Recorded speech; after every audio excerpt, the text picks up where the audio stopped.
अस्सलाम वालेकुम sweet member, कैसे हो? ठीक ठाक। उम्मीद है इंशाल्लाह आप सब लोग खैर खैरियत से होंगे। मेंबर, मैं हूं आपका होस्ट जैन हटक और आज मैं आप लोगों को एनटीएस टेस्ट के बारे में बताऊंगा कि आपने टेस्ट में बैठकर सबसे पहले कौन सा काम करना होगा। लेकिन मेंबर, अगर आपने अभी तक मेरा चैनल सब्सक्राइब नहीं किया है तो बराए मेहरबानी मेरा ये यूट्यूब चैनल सब्सक्राइब करें ताकि आपको हमारे तालीम के मुतालिक मुफीद वीडियो पहुंच सके। तो आइए चलते हैं कि हमने एनटीएस टेस्ट में सबसे पहले क्या करना है। तो सबसे पहले जब आपको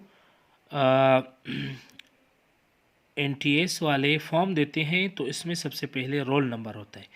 जैसे कि ये रोल नंबर है, फॉर एग्ज़ाम्पल आपका रोल नंबर है 38 और 600 और 219।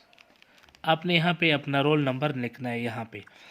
तो रोल नंबर जब आपने लिखा तो यहाँ पे भी देखिए आप लोगों के लिए एग्ज़ाम्पल रोल नंबर कि आपने फिर यहाँ पे भी रोल नंबर लिखना होगा। कैसे देखो, ये अगर आपका रोल नंबर 6517-890-3 है तो आपने पहले फिक्रे में से 6 को सेलेक्ट करना है। देखो ये 6 सेलेक्ट हुआ है।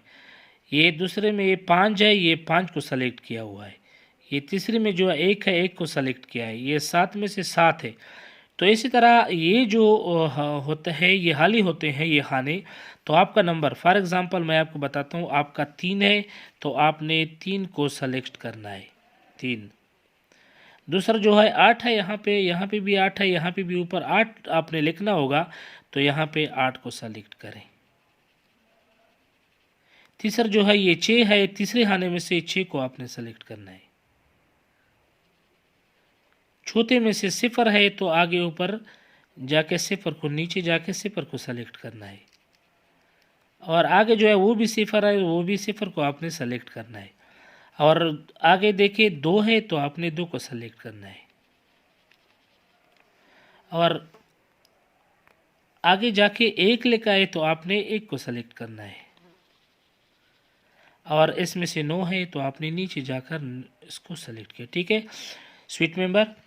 तो इसके बाद बुक कोड, ये जो बुक कोड है ये आपको जब वो क्वेश्चन पेपर देते हैं, क्वेश्चन बुक, तो वहाँ पे लिखा होता है तो आपने यहाँ पे वो लिखना है। जब फॉर एग्ज़ाम्पल आपका 15,600 है, ठीक है, तो आपने यहाँ पे वो उस पर जो बुकलेट नंबर लिखा है तो आपने 15,600 यहाँ लिखना है। ठीक है, उसके बाद लिखा है कि post subject post applied for example आपका सिटी आईटी का टेस्ट के लिए आए तो आपने सिटी आईटी लिखना है। ठीक है, उसके बाद नेम, फॉर एग्ज़ाम्पल आपका नाम है मोहम्मद और इरफान तो आपने यहाँ पे इंग्लिश में मोहम्मद इरफान लिखना है, मोहम्मद और